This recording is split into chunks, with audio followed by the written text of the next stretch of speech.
तेरे राधा वल्लभ मेरे, मैं राधा वल्लभ की, राधा वल्लभ मेरे, मैं राधा वल्लभ की, राधा वल्लभ मेरे, मैं राधा वल्लभ की, राधा वल्लभ मेरे, मैं राधा वल्लभ की,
की तरफ दौड़ पड़े।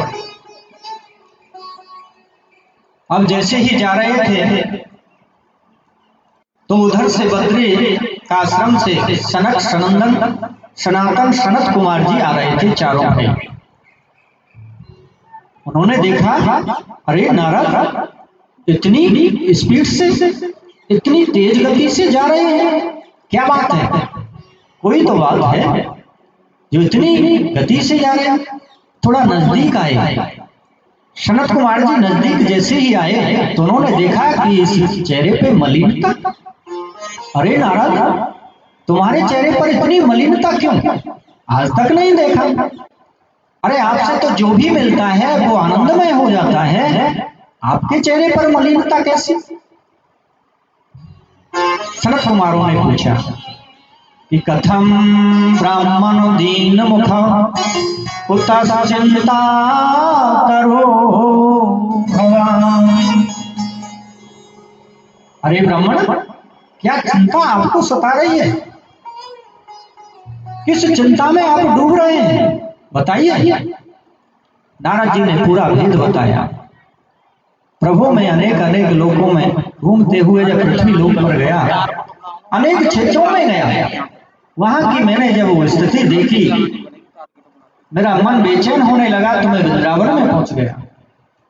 वृंदावन में मैंने अद्भुत घटना देखी।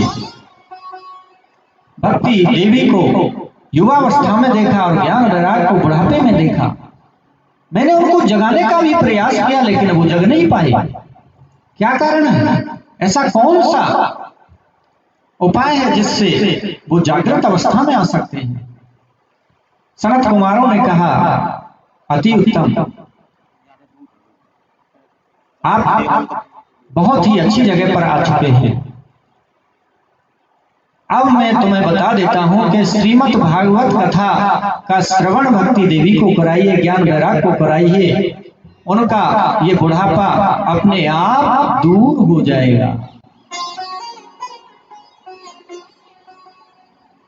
तो नारद जी की जो मलिनता थी वो समाप्त हो गई, क्योंकि संत जहां मिलते हैं वहां शांति अवश्य मिलती है। मन की मलिनता समाप्त हो जाती है, मन के विकार समाप्त हो जाते हैं। संतों का जहां मिलन हो जाता है। तो अब इस कथा को करें कहां? कहने लगे कि चलिए हरिद्वार में, वहां एक आनंद नाम का तट है, गंगा तट पर, आनंद नाम के तट पर ये कथा का श्रवण सभी को कराएंगे और वहां पर ही दिव्य कथा होगी। सभी जन, अब नारद जी और सनत कुमार जी आए। सुनने वाला एक और सुनाने वाले चार भाई थे। सनत कुमार, सनक, सनंदन, सनातन, सनत कुमार। अब कथा का जैसे ही उद्घोष हुआ, पता लगा कि नारद जी कथा श्रवण कर रहे हैं, भक्ति के लिए कथा करा रहे हैं और सनत कुमार जी कथा कह रहे हैं। अब तो धीरे धीरे ऋषि गणों का वहां पर आना शुरू हुआ। वशिष्ठ ऋषि, जैमन ऋषि, च्यवन ऋषि, भरद्वाज ऋषि, अनेक अमलात्मा ज्ञानी वहां पर प्रकट हुए और कुंभ जैसा मेला वहां पर एकत्रित हो गया। कथा सुनाई बड़ी भक्ति के साथ में। कथा जब हुई, कीर्तन हुआ, तो उसमें भक्ति देवी अपने दोनों पुत्रों को लेकर के प्रकट हो गई। मेरे हिये में गई समाए हो समाए भगतन की बाहुबली। मेरे हिये में गई समाए हो समाए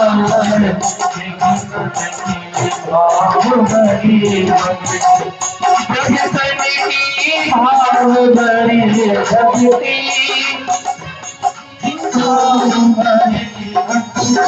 भगतन की भाव भरी भक्ति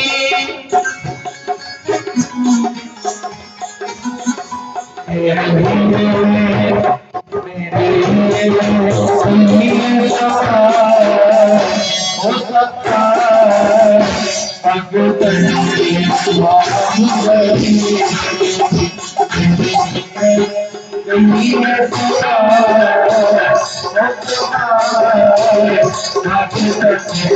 भाव भरी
सर्वदा सदा दुराचाररतः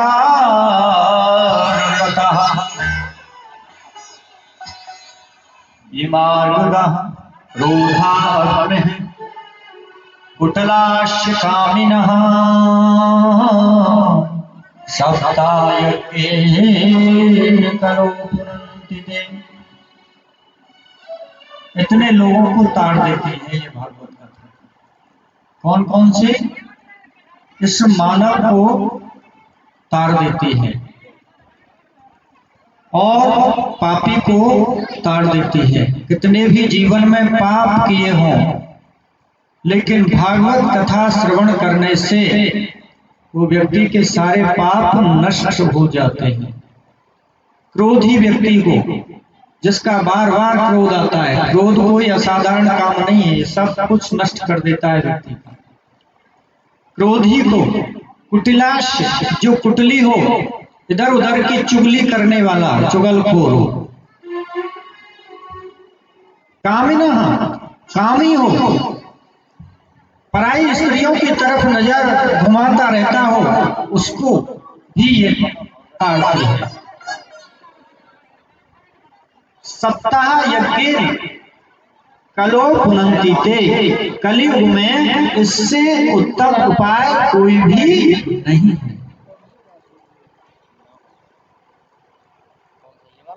तो ऋषियों को बड़ा आश्चर्य हुआ इस बात को सुन करके। जब ऐसा आश्चर्य हुआ कि पापी को कैसे ताड़ सकती है भागवत कथा, तो प्रश्न किया सूत जी महाराज से शौनकादि ऋषियों ने कि भगवान हमें ये बताइए, ये क्रोधी, कुटिलाश, कामनी इनको ताड़ती है तो कोई महापापी को भी ताड़ देती है क्या? बोले हाँ, मैं आपको एक महा कुकर्मी की कथा सुनाता हूं। ऐसा सूत जी महाराज ने कहा। महाकुकर्मी कौन था? तो उन्होंने इस महाकुकर्मी की कथा सुनाई। सूत जी महाराज कहने लगे कि एक गंगा तट के किनारे पर एक गांव था और उस गांव में एक पंडित जी रहते थे। उस पंडित जी का नाम था आत्मदेव। आत्मा में देवत्व की जिसने प्राप्ति कर ली हो वो आत्मदेव होता है। बड़ा ज्ञानी, कर्म कांड में निष्णात, बहुत ही विद्वान था। लेकिन उस ब्राह्मण के कोई संतान नहीं थी। बड़ा बेचैन रहने लगा कि मेरे कोई संतान नहीं है। एक गाय पाल रखी थी, उसके भी कोई बच्चा बच्चिया नहीं हुआ। तुलसी का बिरवा लगाया, वो भी सूख गया। बड़ा दुखी हुआ। निराशा ने उसको घेर लिया। मन के अंदर बड़ी कुंठा होने लगी। विचार करने लगा कि संतान नहीं है, मेरे वर्षों बीत गए, अब पड़ोसियों का आना जाना शुरू हुआ। पड़ोसी लोग वहां पर आने जाने शुरू हुए। पंडित जी प्रणाम। अब दिखाने पत्रा आते थे पंडित जी के पास में, लेकिन एक चोटकी पंडित जी में अवश्य मारते, और ये हर आदमी की आदत होती है। कुछ ना कुछ चोटकी अवश्य देके जाता है। अब पंडित जी में वो चोटकी मारने लगे पड़ोसी। पंडित जी, वो आपने ये तुलसी का बिरवा लगाया, सूख गया, क्या बात हुई? बोले भैया, पानी में रोज देता हूं, लेकिन सूख ही पता नहीं है। ये स्वान देव को बाहर आप निकालें, कोई भी व्यवस्था करके। ये अभी पवित्र कर रहा है सारे ड्रामों को अपने अमृत से। ये इनको तो थोड़ा भारी रखे तो ज्यादा डिस्टर्ब करते हैं कथा।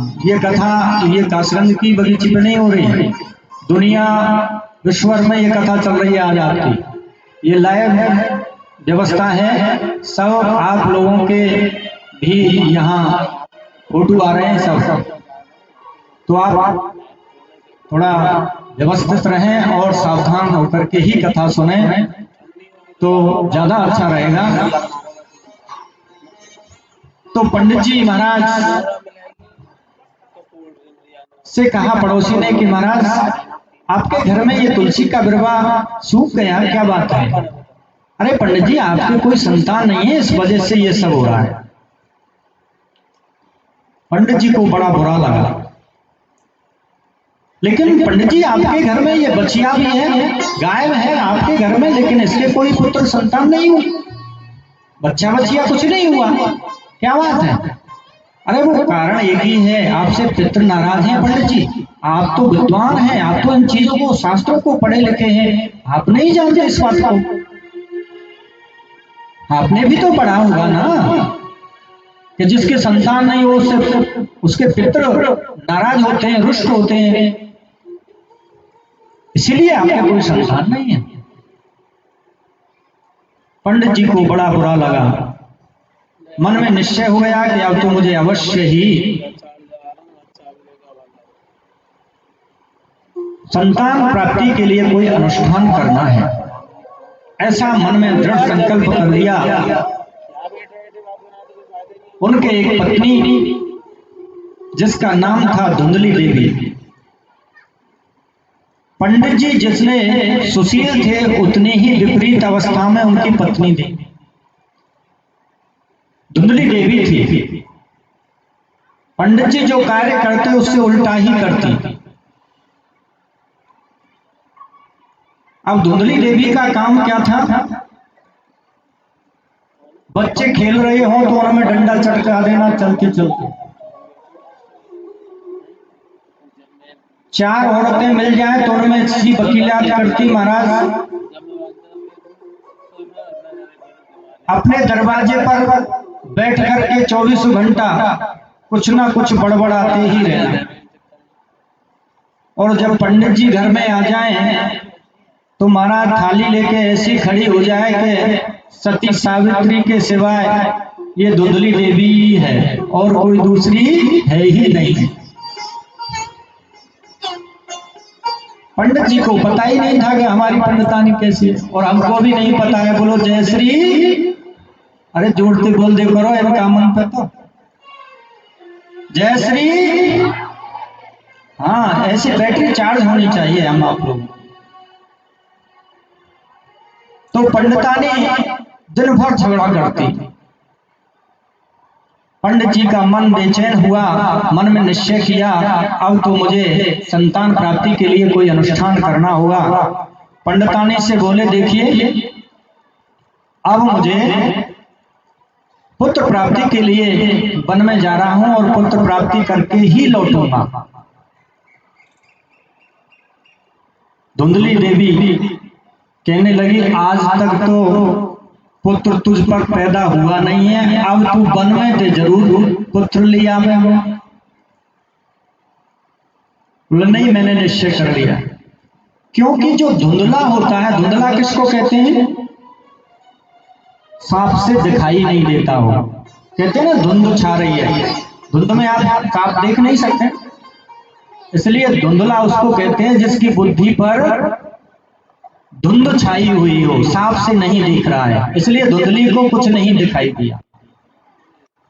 पंडित जी ने निश्चय कर लिया कि मैं अवश्य ही पुत्र लेकर के आऊंगा। चल दिए वन में जाकर के एक वृक्ष के नीचे बैठ गए, माला ले ली, भजन करने के लिए बैठ गए, आंखें बंद कर ली और प्रभु का चिंतन करने लगे आंखें दे। लेकिन विचार कर लेना कभी भी आपके दिल दिमाग में अगर कोई टेंशन चल रही होगी तो भजन में मन लगने वाला नहीं है, उसी तरफ दिमाग जाएगा। अब बार बार आत्मदेव भजन में मन लगा में आंख बंद करें फिर खुल जाए, फिर बंद करें फिर खुल जाए, क्योंकि तनाव था दिमाग में। इतने में ही एक महात्मा जी वहां से होकर के निकल रहे थे। उन्होंने देखा कि एक ब्राह्मण है, कर्मकांडी है, लेकिन कोई बेचैन अवस्था में है। महात्मा जी ने आकर के पूछा, हे ब्राह्मण, क्यों दुखी हो रहे हो? क्या चिंता तुम्हें सता रही है?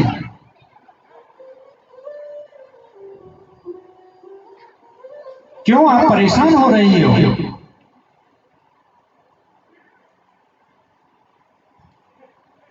तो पंडित जी कहने लगे, हे संतगण, हे महात्मा जी, मेरे कोई संतान नहीं है, संतान प्राप्ति के लिए भजन करने के लिए आया है, और आप मुझे कोई ऐसा वरदान दें कि मुझे संतान की प्राप्ति हो जाए, मुझे कोई संतान मिल जाए।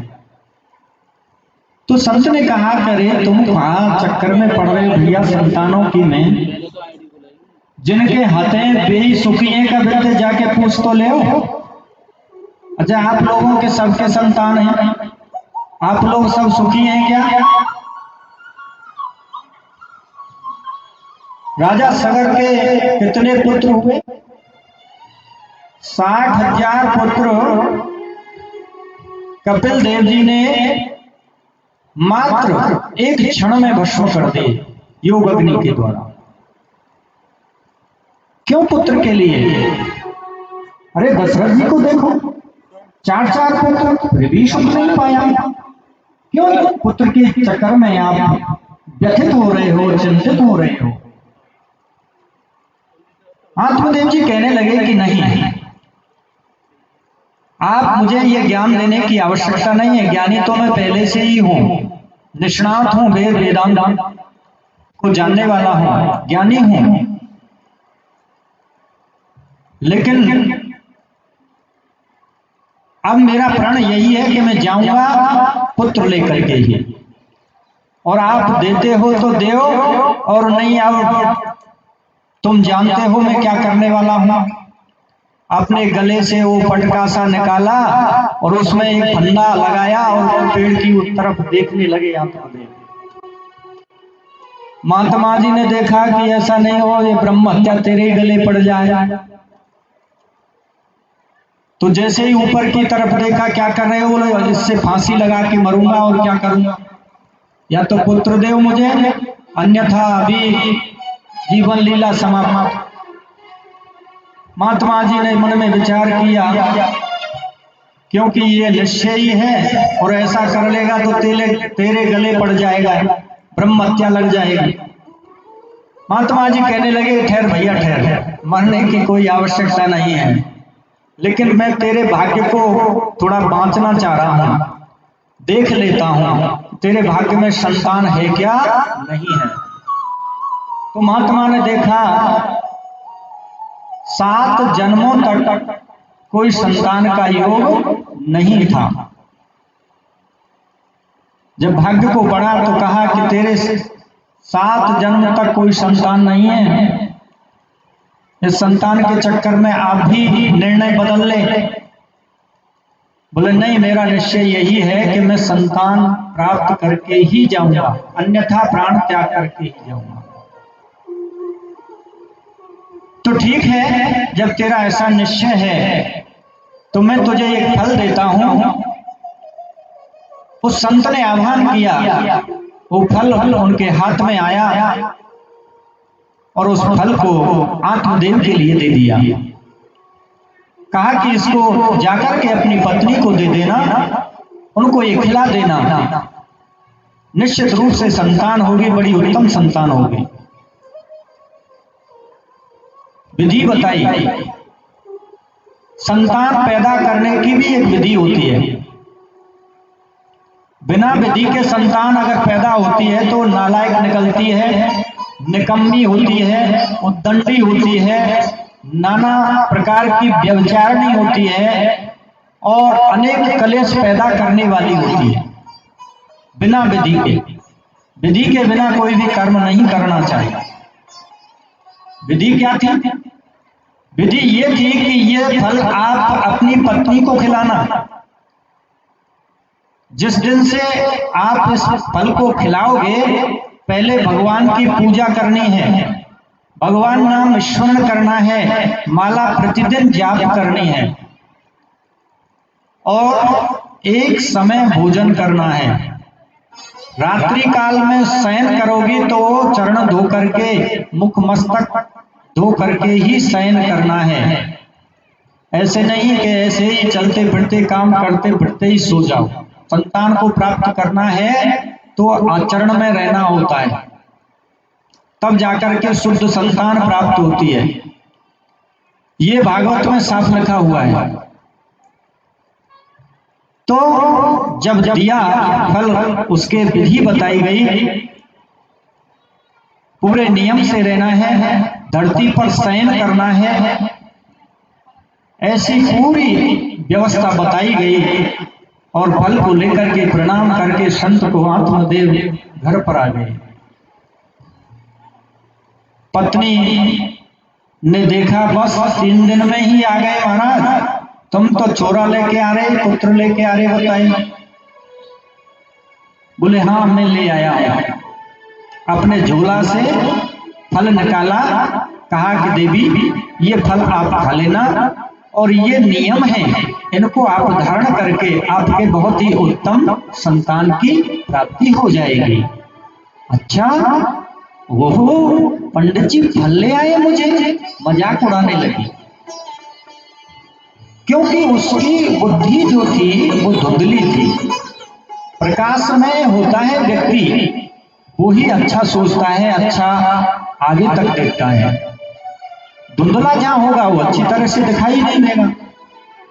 अच्छा पंडित जी मुझे फल ले आए, आप संतान हो गई, इससे ला करके अलमारी में रख दिया धुंधली देवी ने उस फल को। अब पंडित जी की इतनी हिम्मत नहीं कि अलमारी में रख क्यों रही हो, खाई लो ना इस फल को, क्योंकि सब डरते हैं। अब पंडित जी नहीं डरते, आजकल पटेल जी भी डरते हैं। बोलो जय श्री राधे। तो पंडित जी की हिम्मत नहीं हुई कहने की। अब मन में विचार किया, ले आया हूं तो खा ही लेगी, कोई बात नहीं।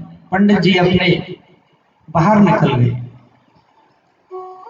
अब धुंधली देवी को ये टेंशन हुई कि फल पंडित जी ले आए हैं, अगर मैंने नहीं खाया, संतान नहीं हुई तो बड़ा अपमान होगा। तो उसके इतने में ही एक बहन आई। बहन से कहने लगी, बहन ये हमारे पंडित जी एक फल लेकर के आए हैं और वो कह रहे हैं कि इससे संतान होती है। बहन कहने लगी कि ठीक है, कह रहे हैं तो खा ले।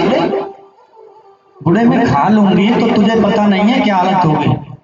वो कहते हैं कि व्रत रहना पड़ेगा। अरे मैं व्रत रहूंगी तो मेरा शरीर दुबला पतला हो जाएगा, कमजोर हो जाऊंगी, और इसको खा लूंगी तो मेरा पेट बढ़ेगा। पेट बढ़ेगा तो गांव में आग लग गई, डाकू आ गए तो मैं कैसे भाग पाऊंगा।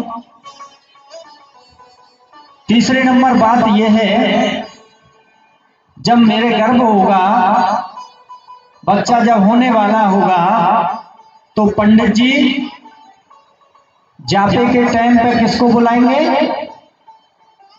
अपनी बहन को। बहन मेरी क्या लगती है? ननद। ननदी बोलते हैं ना, आपके यहाँ क्या बोलते हैं? नंदी बोलते हैं। तो इसका शुद्ध नाम है ननंदा।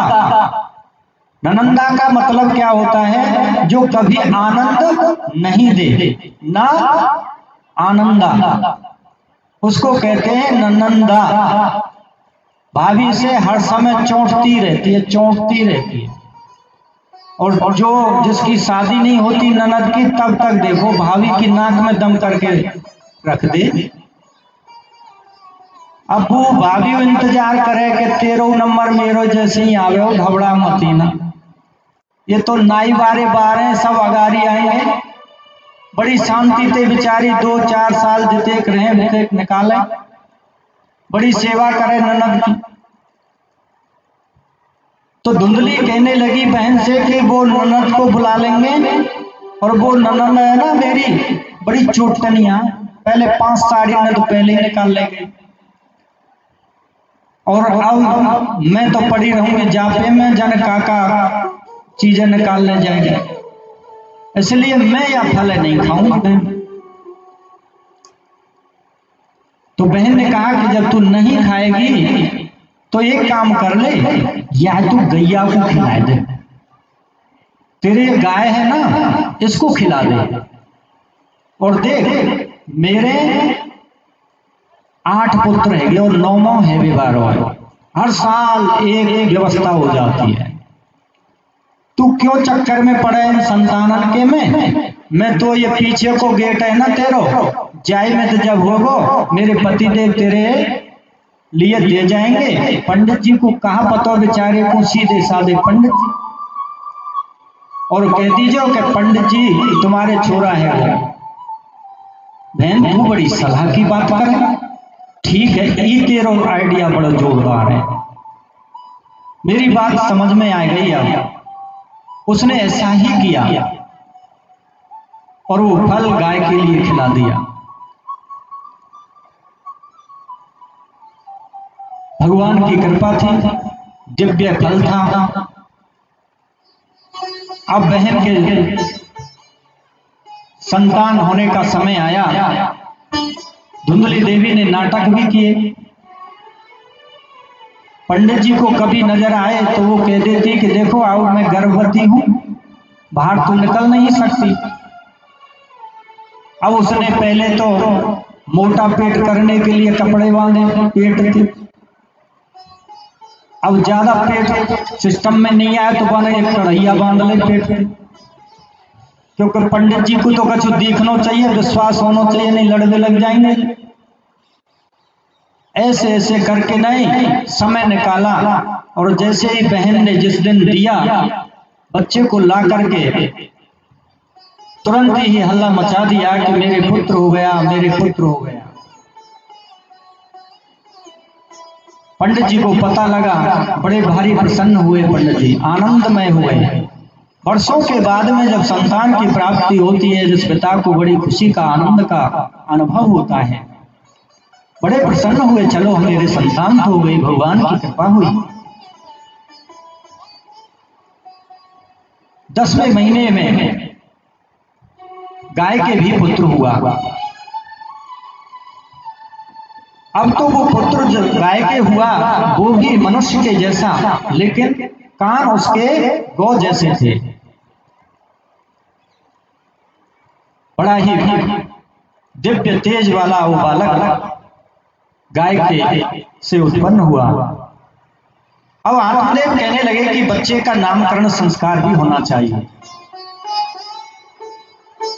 तो धुंधली से कहने लगे कि देखो मैं अब तुम्हारे पुत्र का नामकरण करना चाहता हूं।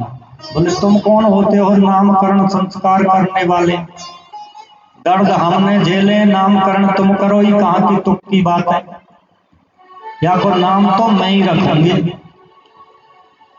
पंडित जी सीधे थे, कहने लगे कि ठीक है देवी तुम रख लो अपने हिसाब से नाम। देखो जी पंडित जी तुम तो यजमानन के ही बेटा बेटी के नाम रखो करो, मेरे पुत्र को नाम तो मैं ही रखूंगी। क्या नाम रखोगी? तो मैं हूं धुंधली देवी और मेरे पुत्र का नाम होगा धुंधकारी। कई बार यथा नाम तथा गुण भी होते हैं, तो धुंधकारी नाम रख दिया। आत्मदेव पंडित जी कहने लगे कि ठीक है आपने रख लिया, अब हम अपने पुत्र का, गौ के पुत्र का नाम गोकर्ण रख देते हैं। धुंधकारी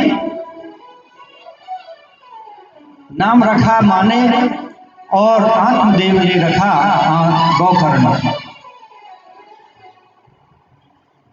गोकर्ण महाज्ञानी, धुंधकारी महाखलह। महाखल किसको कहते हैं? एक होता है खल और एक होता है महाखल। खल क्या होता है? जानते हो खल क्या होता है? दुष्ट, बुरा आदमी, यही है क्या? अरे सिर तो हिला दे करो, मेरी समझ में तो आ जाए कि हाँ तुम्हारी समझ में कुछ कथा आ रही है नहीं आ रही। तो खल, आप जानते हो खल कहां से निकलती है? सरसों में से। सरसों से ही तो बनती है खल। हम गाय भैंसों के लिए डालते हैं चारा। तो खल क्यों कहा गया उसको? क्योंकि जो उसके अंदर जो तेल है, जो तेल जो नमी है वो निकल जाती है तो वो खल बचती है। तो जब सूखा रह जाता है तो उसको हम कहते हैं खल, यानी स्नेह, उसको बोलते हैं स्नेह। स्नेह जिसमें से निकल जाता है वो खल ही बचता है। और जब तेल निकलने के बाद में खल बची, और खल में से भी ये स्पेलर वाले क्या करते हैं, 7% तेल रह जाता है उसमें भी। तो बड़ी बड़ी मील वाले उसमें पानी के छींटे लगा लगा करके उसको भी बुरादा बना देते हैं और वो 7% तेल भी निकाल लेते हैं। वो हो गई महाखल, जिसमें कुछ भी इसने नहीं बचा, तेल नहीं बचा। अब उसकी ऐसी प्रवृत्ति के महाराज बच्चे खेल रहे हैं, उठाए और कुएं में पटक दे। बूढ़ा आदमी रास्ते में होकर के जा रहा है, धक्का मार दे। किसी की झोंपड़ी दिखी, उसमें आग लगा दे। ऐसा अत्याचार फैला दिया, हाहाकार मचने लगा। अरे ये अनाचारी है, दुराचारी है, पापाचारी है, धुंधकारी। अब तो आतंक फैल गया, बड़ा भारी दुखी होने लगा। बच्चे को अगर हमें बनाना है तो इस भागवत से सीखना अवश्य चाहिए। बच्चे का निर्माण करना है तो भागवत से सीखना चाहिए। कैसे निर्माण होता है हमारा, ये भागवत में लिखा हुआ है। हम जब मकान की नींव लगाते हैं तो एक एक ईंट को बड़े संभाल के मिस्त्री घुमा घुमा करके उसको 3 बार देखता है। देखता है कि नहीं देखता, कि इस पे रखने लायक है जगह पर या नहीं है, इसमें आएगी इस क्षेत्र में या नहीं आएगी कोई। ऐसे ही हमें उस अपनी संतति का निर्माण करना चाहिए। इसके अंदर ऐसे शब्द हमें घुसाने चाहिए, नहीं घुसाने चाहिए। ऐसी वाणी इसको, इसके मन मस्तिष्क में पैदा करनी चाहिए, नहीं करनी चाहिए। विचार इसके शुद्ध हमें कौन से तरीके से करने चाहिए, इसके अंदर क्या क्या हमको निर्माण करना चाहिए। ऐसे करके जब आप निर्माण करोगे तो वो बच्चे की नींव इतनी मजबूत होगी कि उसे कोई हिला नहीं सकता, चाहे कितना भी बड़ा तूफान क्यों नहीं आ जाए उसके जीवन में। वो स्तंभ की तरह खड़ा रहेगा, एक पर्वत की तरह खड़ा रहेगा। कितनी भी आपत्ति आए उसके जीवन में, कितने भी संघर्ष क्यों नहीं आए उसके जीवन में, लेकिन वो हिलने वाला नहीं है। इसलिए निर्माण की आवश्यकता है, हमें मजबूत निर्माण की आवश्यकता है। ये नहीं कि संतान हमने पैदा कर दी उस पर ध्यान ही नहीं। भैया आजकल ज्यादातर क्या करती हैं, मोबाइल पकड़ा देती हैं बच्चे को। सबसे ज्यादा बिगाड़ने का अगर कोई साधन है तो बच्चे को मोबाइल पकड़ा देना प्रथम सीढ़ी है। हमें बच्चे का निर्माण करना है तो उसको शुद्ध बनाइए। जहां जिस शब्द की उसके लिए आवश्यकता है उसको उसमें दिमाग में डालिए, प्रवेश कराइए उसके दिमाग में, मन मस्तिष्क में, उन विचारों को जिससे उसका निर्माण होता हो। आत्मदेव बड़े दुखी हो गए, मैंने ये क्या किया। उस संत ने सही कहा था, लेकिन मैंने उनकी एक भी बात पर ध्यान नहीं दिया। मैं उस संत की आज बात मान लेता तो आज ये कष्ट मुझे भोगना नहीं पड़ता। धुंधकारी ज्वारी हुआ, शराबी हुआ, अब तो जुए में धन हारने लगा। अनेक प्रकार के व्यसन उसके अंदर हो गए। पिता ने समझाया, बेटा ऐसा नहीं करते, हम ब्राह्मण हैं, ब्राह्मण कुल में हैं, हमारा आचरण संसार धारण करता है। हम अगर आचरण ऐसे लेकर के संसार को बताएंगे तो संसार की गति क्या होगी? संसार नष्ट हो जाएगा, कोई भी इस धरती पर नहीं बच पाएगा। इसलिए हमारे ब्राह्मणों के कर्म तो उच्च होने चाहिए, अच्छे होने चाहिए, पवित्र होने चाहिए। धुंधकारी कहने लगा, चुपचाप बैठे रहो, ज्यादा वकीलात करने की जरूरत नहीं है, अन्यथा तुमको भी मैं सही लाइन पर ला दूंगा।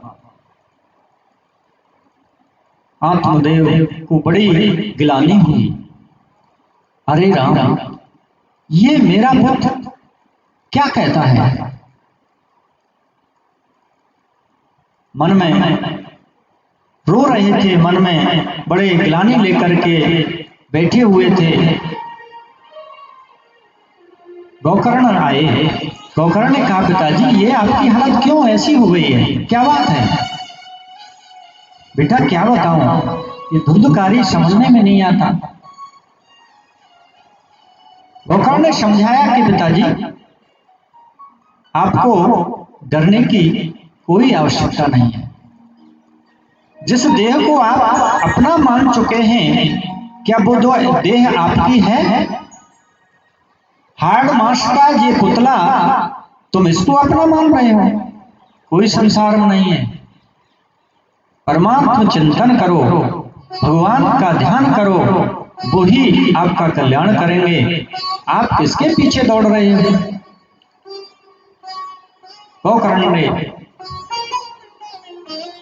बड़ा वेदांत का आत्मदेव को पाठ पढ़ाया, ज्ञान दिया। मन में निश्चय कर लिया आत्मदेव ने कि अब मुझे यहां पर नहीं रहना है, और निकल पड़े, वन में चले गए। जाकर के भगवान नाम स्मरण किया, दशम स्कंद भागवत का पाठ किया, और उस पाठ के प्रभाव से भगवान कृष्ण प्रकट हुए और आत्मदेव की मुक्ति हो गई। अब धुंधकारी ने देखा कि मेरा पिता तो वन में चला गया, पता नहीं क्या हुआ उसका, अब वो लौट के आने वाला भी नहीं है, अब तो मेरा ही राज्य हो गया। गोकर्ण महाराज जी भी यात्रा के लिए निकल गए। अब मन में विचार करने लगा कि ये माँ ही रह गई है और माल इससे ही मिलता है। देखिए, ज्यादातर अगर बच्चे को बिगाड़ने का काम और बनाने का काम, निर्माण का काम करती है तो वो माँ ही करती है। प्रथम गुरु माँ को ही माना जाता है, क्योंकि सबसे पहले आका ज्ञान कराने वाली माँ ही होती है। तो धुंधकारी ने जाकर के कहा, हे माँ, ला कहाँ रखा है अब धन, मुझे दे दे, मुझे जरूरत है। धुंधली कहने लगी कि देख बेटा, पहले ही तू सारा धन ले जा चुका है, अब घर में कुछ नहीं बचा। बोले देती है कि नहीं देती है? चूल्हे से बढ़ती हुई लकड़ी को लेकर के दौड़ा उसके पीछे। माँ ने देखा कि ये तुझे नहीं छोड़ेगा, अब ऐसे रोज रोज पिटने से तो भला है, अब हम भी अपनी शरीर को त्याग ही देते हैं। ऐसा निश्चय किया धुंधली देवी ने और कुएं में जाकर के गिर पड़ी, कूद करके आत्महत्या कर ली। धुंधकारी ने देखा कि चलो अब इससे भी मुक्ति हो गई, अब तो हमारा ही छत्र एक छत्र राज्य हो गया। अब तो जिधर भी जाता उधर ही गांव के गांव खाली हो जाते। धुंधकारी आया, धुंधकारी आया, बड़ा पापी अनाचारी, बड़ा दुखी संसार हो गया उसके उस प्रभाव से। अब मन में विचार करने लगा कि अब घर में कोई नहीं है, अकेला हूं, तो कोई तो होना चाहिए। तो 5 स्त्रियों को अपने घर में ले आया, पैसे से खरीद करके। 5 पत्नी, पंचपर्ण्या, 5 स्त्रियों को लेकर के जब आया तो उसने कहा कि देखिए, आज से ये घर तुम्हारा है और मैं तुम्हारा पति हूं, हम सब आनंद से रहेंगे। वेश्याओं ने कहा हम तो धन चाहिए, हमें तो जहां भी रखो वहीं रह सकते हैं। 5 वेश्याएं क्या हैं, हमें आप लोगों को भी समझनी चाहिए। ये 5 वेश्याएं जो हैं,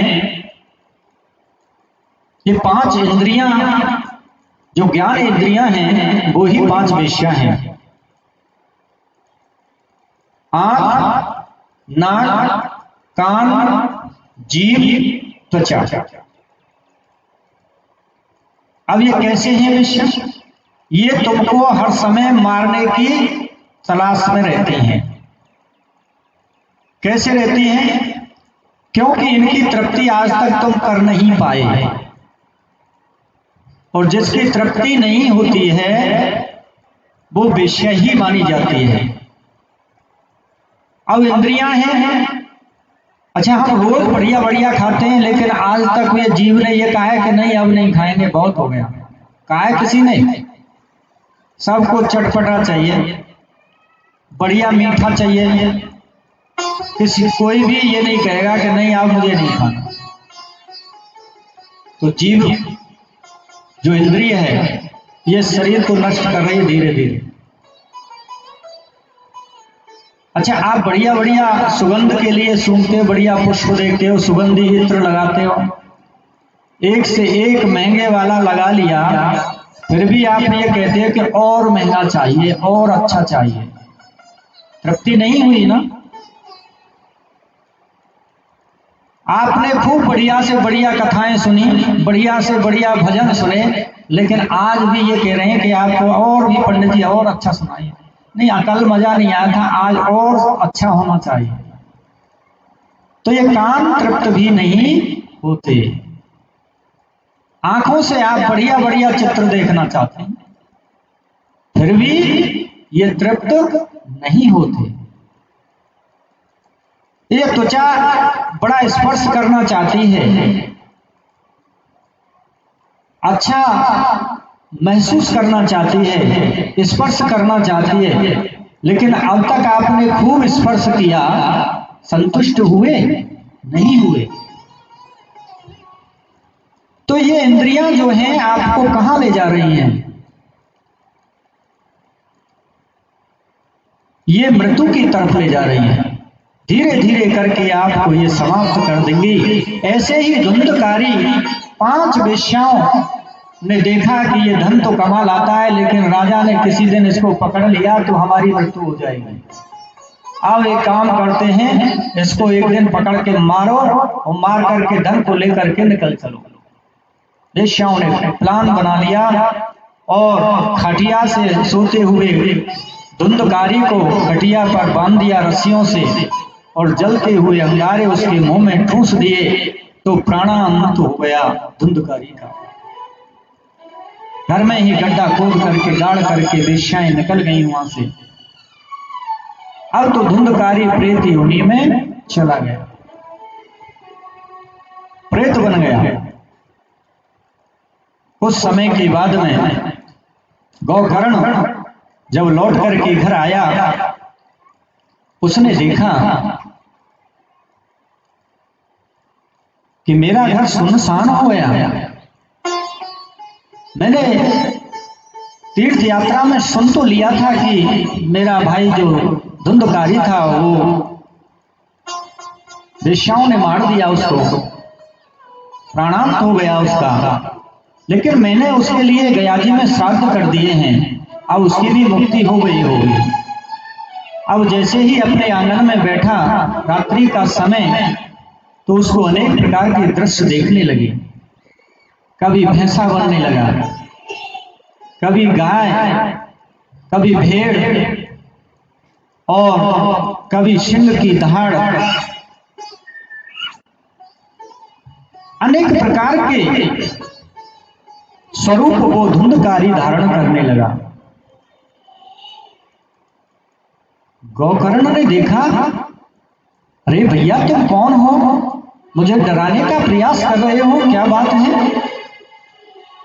लेकिन वो धुंधकारी बोल नहीं पा रहा था, क्योंकि उसका मुख सुई के समान हो गया था।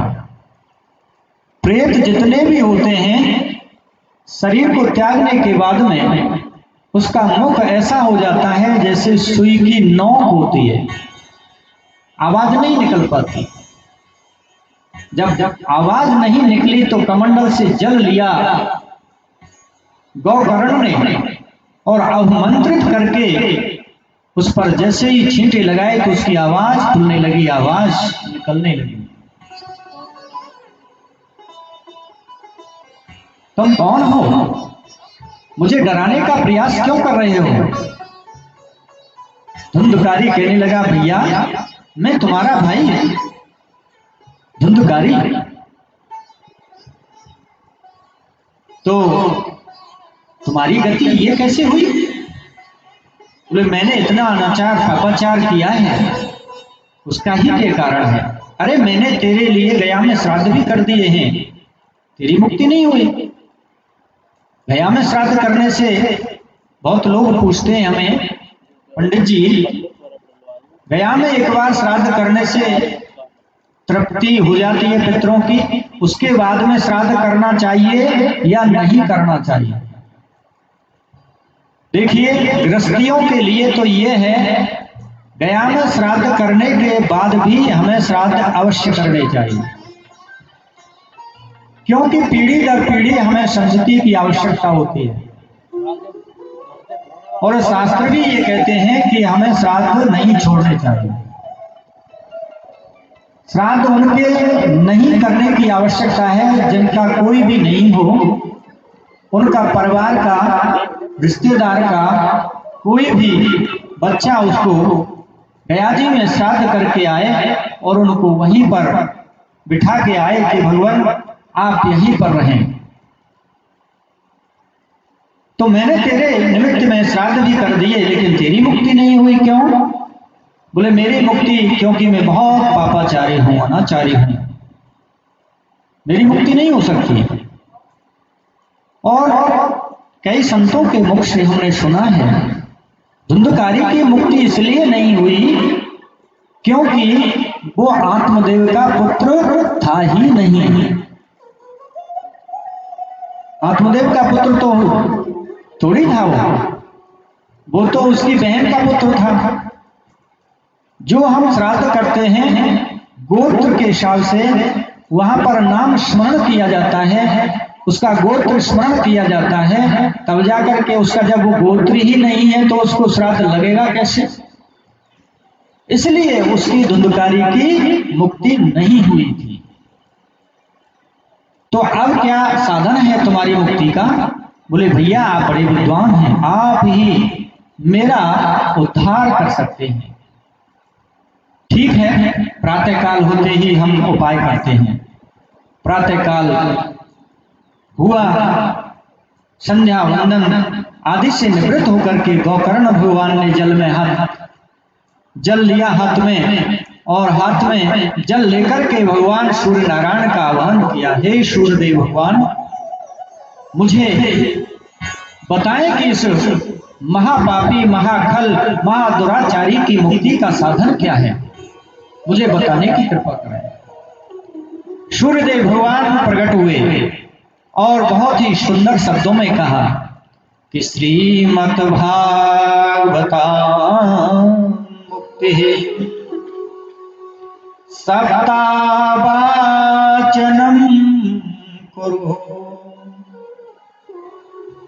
श्रीमद् भागवत कथा का वाचन इस धुंधकारी के लिए आप श्रवण कराइए, उससे इस महाकल की मुक्ति हो जाएगी, इस शरीर से प्रेत योनि छूट जाएगी इसकी। सूर्यदेव भगवान ने जब कहा धुंधकारी के विषय में, गोकर्ण ने कहा कि अवश्य ही मैं श्रीमद् भागवत कथा धुंधकारी के निमित्त करूंगा। सभी गांव वालों को एकत्रित किया और कहा कि हम श्रीमद् भागवत कथा का आयोजन करेंगे, और कथा प्रारंभ की गोकर्ण महाराज ने। अब धुंधकारी की क्या गति थी? धुंधकारी की गति ये थी कि वो हवा के साथ उड़ने लगा, क्योंकि बहुत हल्का शरीर हो जाता है प्रेत योनि में। जैसे ही हवा चलती है उधर उड़ जाता। धुंधकारी ने मन में विचार किया कि यहाँ मेरा रुकने का साधन कौन सा है, कहाँ रुकूं? जिस जगह पे बैठता हूँ हवा के झोंके से उड़ जाता हूँ। तो एक सप्त ग्रंथि बांस लगा हुआ था, उस सप्त ग्रंथि बांस में आकर के धुंधकारी बैठ गया। गोकर्ण महाराज ने प्रथम दिवस की कथा सुनाई, प्रथम ग्रंथि फट गई। दूसरे दिन की कथा सुनाई तो दूसरी ग्रंथि फट गई। तीसरे दिन में तीसरी ग्रंथि फट गई। चौथे दिन में चौथी ग्रंथि फटी। इसी प्रकार से सप्त दिवस में 7 ग्रंथियां फट गईं और धुंधकारी का मोक्ष हो गया। अब जैसे ही आकाश से विमान आया, देखा सभी लोगों ने, गांव वालों ने गोकर्ण महाराज से प्रश्न किया कि भगवान, आपने ये कथा सुनाई और विमान आया, ये गांव वालों ने सभी ने कथा सुनी है और मुक्ति हुई है धुंधकारी की, कारण समझ में नहीं आया। कथा तो सभी लोगों ने ही सुनी है, उद्धार एक धुंधकारी का ही क्यों हुआ? तो पार्षदों ने कहा, भगवान नारायण के पार्षदों ने कहा कि इस धुंधकारी ने बड़े मन से कथा सुनी है। श्रवण में जब भेद हो जाता है, श्रवण के भेद से ही आप लोगों की मुक्ति में अंतर आ गया है। धुंधकारी ने बड़े मन से कथा श्रवण की है और आप लोगों ने मन से कथा श्रवण नहीं की है, इसीलिए आपका उद्धार नहीं हुआ, इसलिए आपके लिए विमान नहीं आए। इसने कथा सुनी इसीलिए इसके लिए विमान आ गया है। तो मन से कथा हमको अवश्य सुननी चाहिए। आपने कितनी बार कथा सुन ली होगी यहाँ तक? बहुत कथाएं सुनी हैं, लेकिन उद्धार क्यों नहीं हो पा रहा है? वो इसलिए कि हम मन से कथा सुन नहीं पाते। इस कान से सुनते हैं और दूसरे कान में होकर निकल जाती है। घर वाले जाकर के पूछेंगे, सुनाई कथा? सुनाई तो बड़ी अच्छी थी। कौन सी कथा सुनाई थी पंडित जी ने? अब ये तो मुझे याद ना है, लेकिन कथा बड़ी अच्छी सुनाई।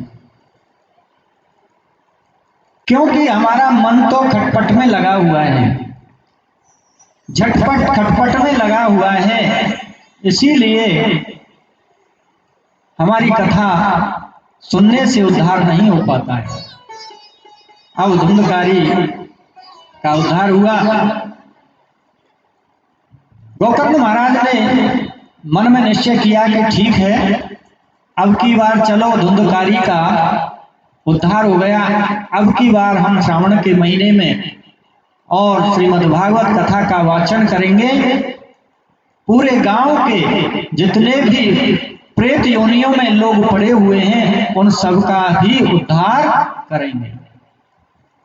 और वही संकल्प हमारा आज इस बगीची से भी है। ये नहीं है कि सिर्फ आपको कथा में रसगुल्ले बांट जाएं या आपके डांस करके आपको भी नचा नचू के चले जाएं। ये गहराई की कथा है, आत्मा को शुद्ध करने की कथा है, पवित्रता लाने की कथा है, जीवन को सुधारने की कथा है, मन विचार पवित्र करने की कथा है। डांस तो बहुत दुनिया करा जाती है, लेकिन हृदय के अंदर कृष्ण प्रकट हो जाए ऐसी कथा बहुत कम मिलती है। तो कृष्ण को आपको धारण करना है, भागवत कथा के ब्रह्म को, अक्षर स्वरूप जो ब्रह्म है इसको धारण करना है। गौकर्ण ने कथा की, सभी गांव वासियों के लिए विमान आए उस कथा के प्रभाव से, और सभी उस विमान में बैठ बैठ करके चले गए नारायण लोक करके। यह है श्रीमद् भागवत कथा का प्रभाव। 2 मिनट कीर्तन करते हुए फिर चलते हैं कथा की ओर।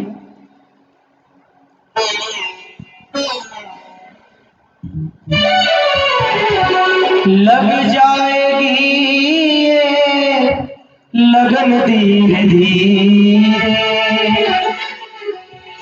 लग जाएगी ये लगन धीरे धीरे, सागर से होगा ये लगन धीरे धीरे, सागर लग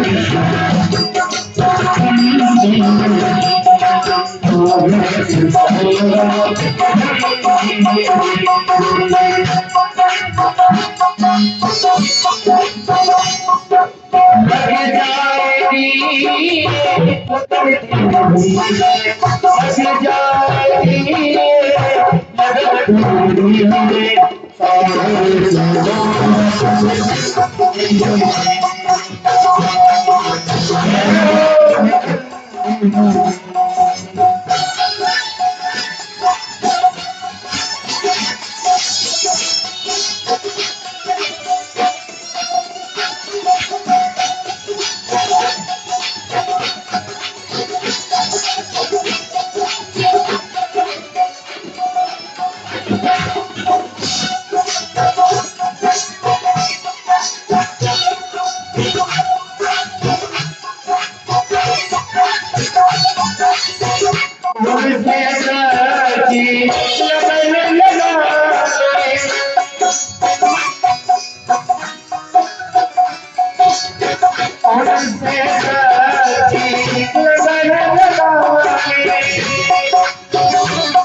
बोलिए भागवत महापुराण की जय हो।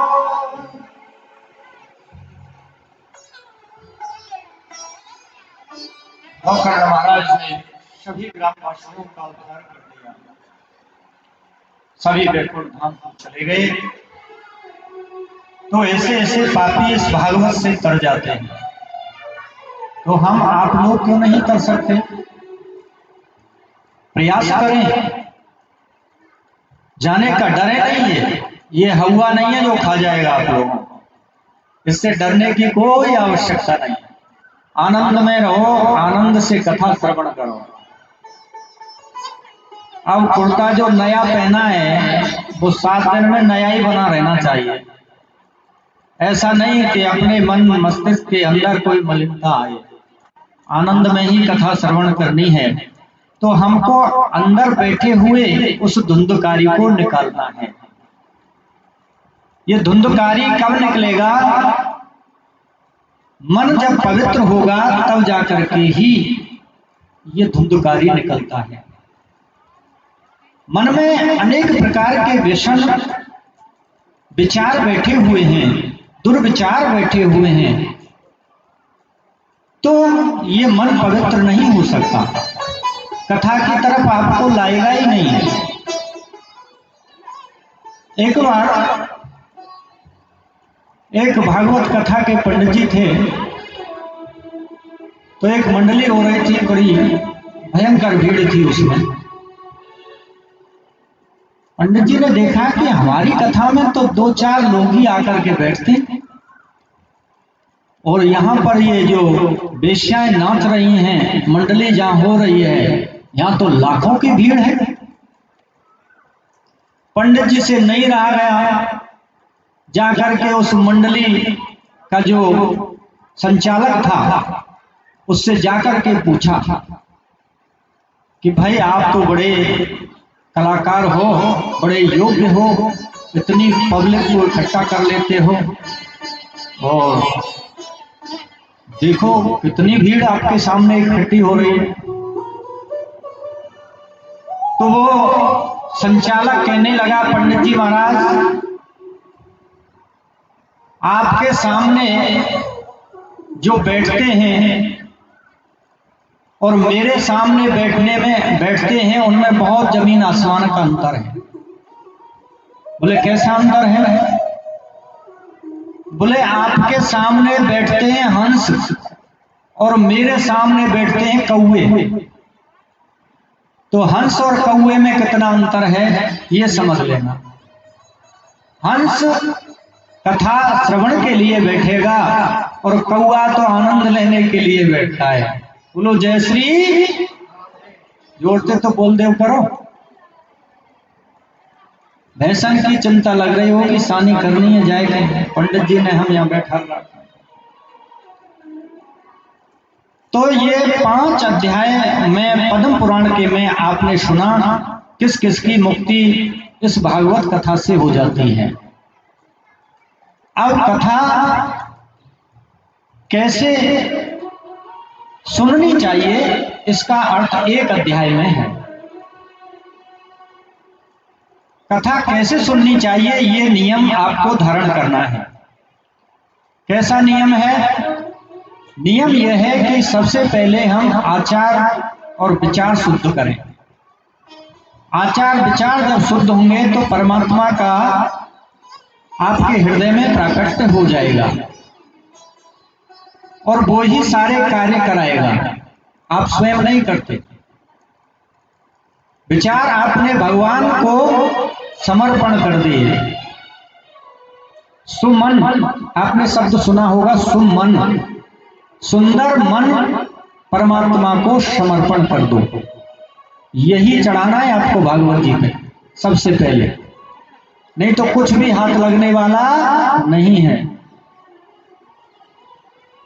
सुंदर मन को आप इस पे चढ़ा करके देखो, निश्चित रूप से आपको फल की प्राप्ति होगी।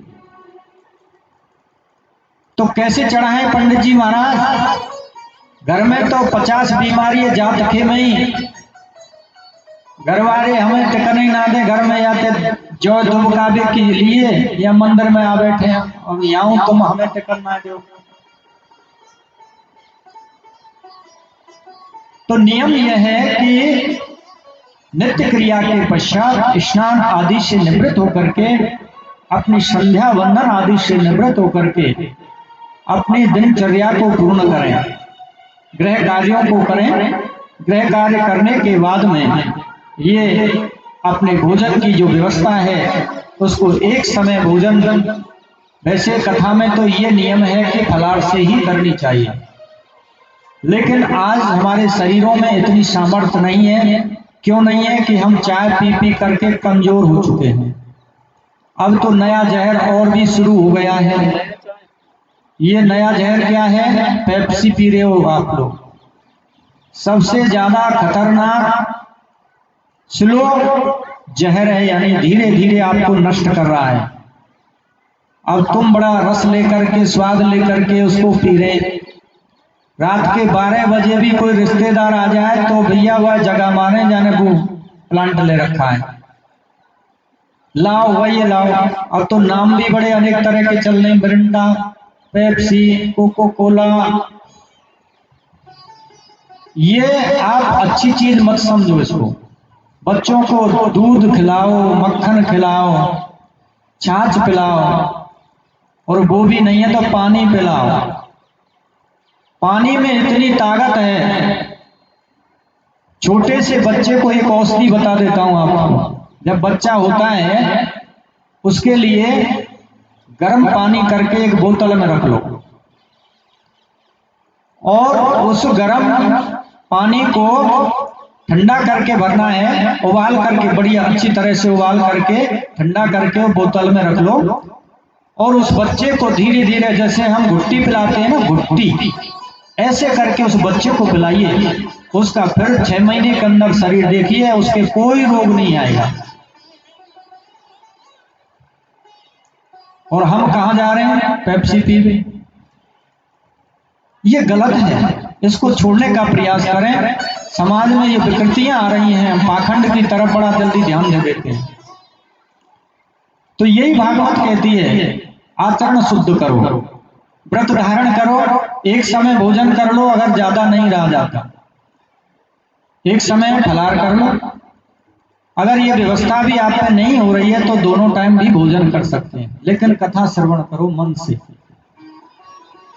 धरती पर शयन करो। धरती पर शयन नहीं कर सकते हो तो आप कोई बेड वगैरह, ये तखत वगैरह, उस पर भी शयन कर सकते हैं। नियम से रहें, ब्रह्मचर्य का धारण करें। ब्रह्मचर्य का धारण करके 7 दिन व्यतीत करें, परमात्मा का चिंतन करें, प्रतिदिन भागवत जी की परिक्रमा करें, और जो भी कलश आप लोगों ने धारण किए हैं उनमें प्रतिदिन जल अर्पण करें। ऐसा करने से निश्चित रूप से आपके पितरों की तृप्ति अवश्य हो जाएगी। अब पता है आपको आपके पितर कहां बैठे हैं? इसी कलश में बैठे हुए हैं जिसको आप सिर पर रख करके लाए थे। अब इसको जीवित कर रहे हैं आप प्रतिदिन जल दे करके। जौ के रूप में उत्पत्ति होगी उनकी, धीरे धीरे करके उनका सृजन होगा। चौथे दिन जन्म होता है। भागवत जी में भी भगवान कृष्ण का जन्म कब होगा? चौथे दिन। बीज की उत्पत्ति कब होती है? 4 दिन में। कभी देख लेना, कुल्ला फूटने लग जाएंगे चौथे दिन। होता है कि नहीं? अब किसान हैं आप सभी लोग। अंकुरित हो जाता है वो बीज 4 दिन में। और ये कथा में भी कल आएगी, सुखदेव जी का भी चौथे दिन जब होगा तो उसका भी अंकुरित फूटने लग जाता है, पर निकलने लग जाएंगे और गदगद हो जाएगा। यही है। तो इन पितरों का हमें उद्धार करना है मन में, और आपके कलश में ये पितर बैठे हुए हैं, मन से कथा सुनेंगे तो निश्चित रूप से आपके पितरों का उद्धार हो जाएगा। आप करना चाहते हैं कि नहीं करना चाहते अपने पितरों का उद्धार? नहीं करना चाहते? चाहते हैं। पीछे वाले हमारे पटेल जी तो बोल ही नहीं रहे। तो करना है हमें, और इसी के लिए यह संकल्प है, और होगा निश्चित है। मन से ही सारे कार्य होते हैं। मन जिसका शुद्ध होता है उसके निश्चित रूप से कार्य सफल होते हैं, उसमें कोई विकृति नहीं आ सकती। भगवान शिव भी कहते हैं तन मे मनः शिव संकल्प मस्तु। हम ऐसा सुंदर संकल्प धारण करें जो कि सारे कार्य सफल हो जाएं। तो ऐसा मन में शुद्ध संकल्प आज आप लोगों ने धारण किया है अपने पितरों के लिए, और ये कथा नियम से सुने। कल की कथा बहुत सुंदर होगी। भगवान सुखदेव जी का जन्म और नारद जी की जन्म की कथाएं आप श्रवण करेंगे। मनोकर्दम भगवान तक कथा का वहां तक ले जाने का प्रयास करेंगे। बहुत ही सुंदर कथाएं हैं। कल बड़े मन से और धैर्य के साथ में कथा श्रवण करें, और समय 12 से और 4 बजे का हमने रखा है। आज तो परिक्रमा की वजह से, कलश यात्रा की वजह से ये इतना लेट हुआ है। तो प्रयास यही करेंगे सभी जन के 12 बजे से कथा प्रारंभ हो जाए और 4 बजे हम संपन्न कर दें कथा को। तो सभी जन अपने समय के अनुसार, और प्रसाद सभी अपने अपने लेकर के आएंगे हाथ में। ऐसा नहीं, क्योंकि कथा में जहां भी जाते हैं तो कुछ ना कुछ प्रसाद लेके अवश्य जाना चाहिए, खाली हाथ नहीं जाना चाहिए। तो सभी जन आएंगे, और आप इतने बैठे इतने ही नहीं आना, अड़ोसी पड़ोसी, और तीसरा कौन होता है? धड़ोसी। धड़ोसी कौन, किसको कहते हैं? अड़ोसी तो हम हैं पड़ोसी, अगल बगल वाले हैं अड़ोसी और पड़ोसी। और धड़ोसी वो होता है जो पीछे छत से झांकता है, अरे जी का है रो सब्जी बनी का ना है, तो वो धड़ोसी है। तो उनको भी साथ में लाना है। बोलो जय श्री राधे राधे। तो अब कथा की आरती के लिए हम आगे बढ़ेंगे, और बहुत सुंदर कथा है। सभी जन सभी समय के अनुसार कल उपस्थित होंगे।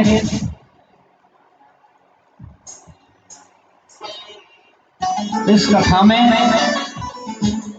जिन भक्तों का योगदान आया है, अभी तो मेरे पास में एक ही व्यक्ति के पैसे आए हैं। 1100 रुपये चिम्मन लाल मीणा जी के आए हैं। वो इस कथा में सर्वप्रथम इस दान राशि की आहुति उन्होंने दी है। उनके परिवार को, उनके जितने भी धर्म से जो भी जुड़े हुए हैं, उनका सबका कल्याण ये भागवत महापुराण करे।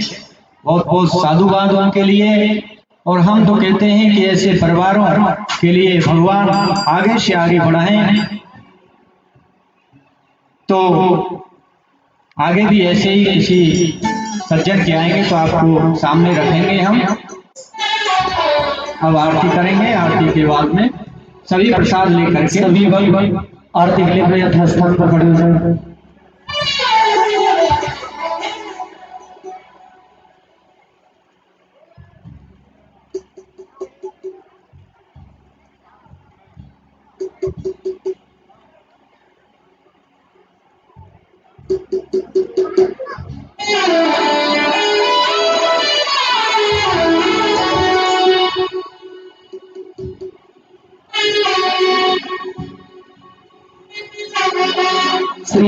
बाके बिहारी तेरी आरती गाओ, बाके बिहारी तेरी आरती गाओ, आरती गाओ प्यारे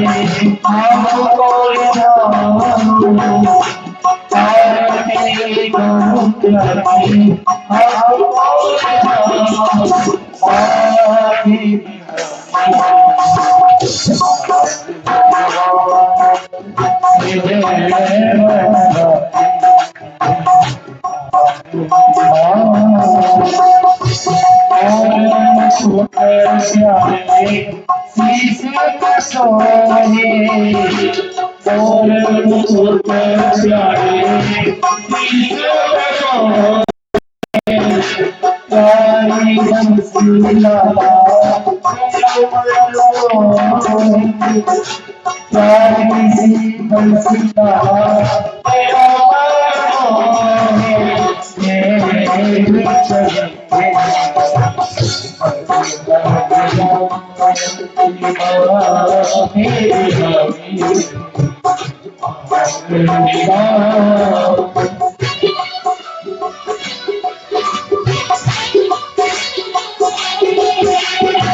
चरणों से निकली है गंगा प्यारी,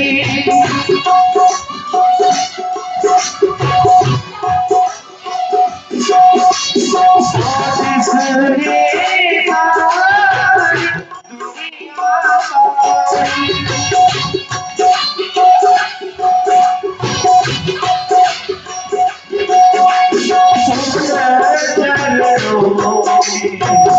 दुनिया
ललिता विशाखा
महाराज की जय।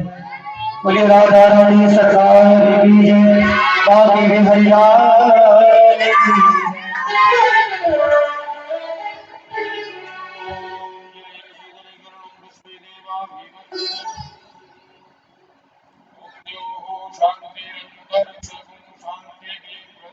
शांतिरापः शान्तिरोषधयः शान्तिः वनस्पतयः शान्तिः